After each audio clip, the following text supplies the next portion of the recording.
안녕하십니까? 인생의 복잡한 문제들을 말씀으로 단칼에 해결해주는 김종근 목사의 쾌도 남마입니다.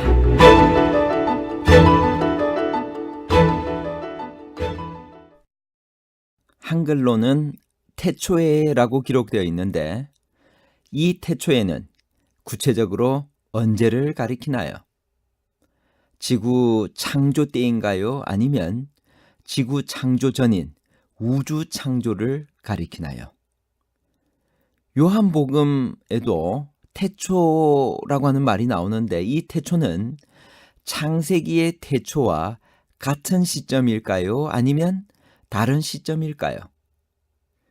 영원 전의 태초와 지구 창조 당시의 태초에 관한 복잡한 문제를 하나님 말씀의 가르침으로 명쾌하게 해결해 드리겠습니다. 창세기 1장 1절의 태초에는 어느 시점을 말하는 것인가요? 창세기 1장 1절 태초에 하나님이 천지를 창조하시니라. 매우 짧은 본문의 진술을 통하여 이해하기 때문에 또한 창조의 신비는 너무나 오묘해서 인간이 100% 다 이해할 수 없음을 전제로 하고 설명을 하겠습니다. 창세기 1장 1절의 태초는 시간의 시작을 가리키나 영원한 시간과는 구별됩니다. 창세기 1장 1절의 첫 단어 태초의 히브리어 브레시트는 우주 창조와 지구 창조라는 이중적 의미를 함축하고 있는 것으로 봅니다. 그러나 창세기는 지구 행성 창조에 선행하는 다른 세계 창조에 관한 직접적인 언급을 하지 않고 있습니다. 언제, 어떻게 창조했는지에 관한 진술 없이 단지 그 다른 우주 세계 존재를 함축하고 있다고 보아야 할 것입니다. 즉, 창세기 1장 1절에는 우주 창조와 지구 창조를 모두 다 내포하고 있다고 보아야 합니다. 지구 창조에 관한 두 가지 이론만 살펴보겠습니다. 첫 번째, 소극적 간격 이론이라고 하는 것이 있습니다. 이것은 생명체 없는 지구가 수십억 년 전에 창조되었다는 이론입니다.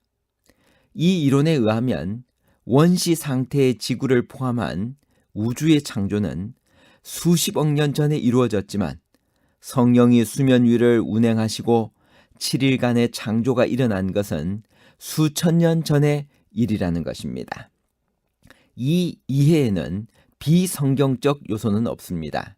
그러나 원창조 이후 흘러간 그 긴 시간의 이유와 목적이 무엇이었는지에 대해서는 아무런 설명을 주지 못합니다. 왜 하나님은 원지구를 창조한 다음 그대로 내버려 둔 채 그렇게 긴 시간을 보내었을까요? 아무도 이 부분은 설명할 수가 없습니다. 이것은 신의 영역에 속하는 것입니다. 두 번째, 첫째 날 창조 이론이 있습니다. 창세기 1장 1절 2절의 창조도 첫째 날에 이루어진 것으로 보되 빛을 창조하기 전에 행한 창조로 이해하는 것입니다.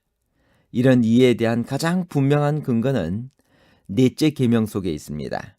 그 계명은 안식일을 지켜야 하는 이유를 제시하면서 출애굽기 20장 11절에 이는 엿새 동안에 나 여호와가 하늘과 땅과 바다와 그 가운데 모든 것을 만들고 제7일에 쉬었음이라 라고 말합니다. 이 구절은 하늘과 땅, 즉 천지가 엿새 동안에 창조되었다고 말합니다. 그렇다면 1절 2절의 땅은 엿새에 포함된 날에 창조되어야 합니다. 그때가 언제일까요? 첫날의 처음입니다. 이 견해에 의하면 하나님은 첫째 날에 빛을 창조하시기 전에 먼저 원지구를 창조하셨다는 것입니다. 그러나 이 설명도 한계가 있습니다. 지구가 첫날 처음에 창조되었다면 하늘도 그때 함께 창조되었는지 만일 그렇다면 그 하늘의 범위가 어디까지인지, 우주의 창조는 언제 이루어졌는지 등등의 의문이 여전히 남아있기 때문입니다. 이렇게 본다면 창세기의 첫 장은 소극적 간격 이론과 첫째 날 창조 이론을 함께 인정할 여지를 주는 듯이 보입니다. 요한복음 1장 1절에 태초는 어느 시점을 말하는 것일까요? 요한복음 1장 1절을 읽겠습니다. 태초에 말씀이 계시니라. 이 말씀이 하나님과 함께 계셨으니 이 말씀은 곧 하나님이시니라. 요한복음 1장 1절에는 태초에 말씀이 계시니라고 합니다. 그러나 이 태초는 영원한 말씀이신 예수 그리스도의 선제에 대한 표현입니다. 예수님께서는 종종 창세전에라는 용어로 자신의 선제성을 증거하셨습니다. 그러므로 요한복음의 태초는 창세기의 태초 이전입니다. 하나님께서 지구상의 생명체를 창조하시기 전에 우주의 창조 사업을 행하셨다는 어떤 암시가 있나요? 이 지구가 창조되기 전에 먼저 창조된 것이 있을까요? 잠언 8장 22절. 여호와께서 그 조화의 시작 곧 태초에 일하시기 전에 나를 가지셨으며. 미가 5장 2절. 베들레헴 에브라다야 너는 유다 족속 중에 작을지라도 이스라엘을 다스릴 자가 내게서 내게로 나올 것이라. 그의 근본은 상고의 태초에니라. 욥기 38장 7절. 그때 새벽별들이 함께 노래하며 하나님의 아들들이 다 기쁘게 소리하였었느니라.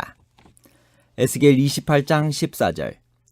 너는 기름 부음을 받은 덮는 그룹이며 내가 너를 세우매 내가 하나님의 성산에 있어서 화강석 사이에 왕래하였었도다. 성경을 통해서 이 땅의 생명체가 창조되기 전에 별들과 행성들과 다른 존재들이 있었음을 알 수 있습니다. 첫 번째, 잠언 8장 22절에서 26절, 30절의 말씀은 창세기 1장 1절의 태초에라는 말씀보다 더 이른 태초에 대해 말하고 있는 것을 알 수 있습니다. 두 번째, 미가서 5장 2절의 말씀은 그의 근본은 상고의 태초에니라고 말씀하십니다. 세 번째, 욥기 38장 7절의 말씀은 하나님의 아들들이 지구가 창조될 때 노래하며 기쁨으로 소리했다고 묘사하므로 그들이 지구가 창조되기 이전에 존재하고 있었음을 제시하고 있습니다. 네 번째, 창세기 1장 16절의 히브리어를 살펴보면 해와 달이 별들과 함께 또는 별들에 더해져서 때와 사실을 주관하는 임무를 받게 되었음을 알려줍니다. 이것은 별들이 창조주간 이전에 이미 존재하면서 그들의 임무를 충실히 이행하고 있었음을 말해줍니다. 다섯 번째, 하늘에 있는 하나님의 보좌는 영원한 때로부터 있었습니다. 하늘은 또한 천사들이 거하는 곳으로서 이 땅이 창조되기 이전에 그들은 지음을 받았습니다. 여섯 번째, 요한복음 3장 8절의 말씀에 의하면 마귀는 처음부터 죄를 지었습니다. 여기서 말하는 처음은 루스벨이 죄를 범한 것을 말하는 것으로 창조주간 이전에 존재하고 있었습니다. 이것을 보면 천사들이 지구상의 생명체들보다 먼저 창조되었음을 알 수 있습니다. 결론적으로 삼위 하나님께서는 영원부터 계셨으며 하늘과 별들과 루스벨, 천사들, 그리고 다른 우주의 지성적인 존재들은 이 지구가 창조되기 이전부터 있었음을 알 수 있습니다. 결론입니다. 첫 번째, 창세기 1장 1절에 태초는 시간의 시작을 가리키나 영원한 시간과는 구별됩니다. 창세기 1장 1절의 첫 단어 태초의 히브리어 브레시트는 우주 창조와 지구 창조라는 이중적 의미를 함축하고 있는 것으로 봅니다. 두 번째, 요한복음 1장 1절의 태초는 영원한 말씀이신 예수 그리스도의 선제에 대한 표현입니다. 예수께서는 종종 창세 전에라는 용어로 자신의 선제를 증거하셨습니다. 그러므로 요한복음의 태초는 창세기의 태초 이전입니다. 세 번째, 하나님께서 지구상의 생명체를 창조하시기 전에 우주의 창조 사업을 행하셨습니다. 감사합니다.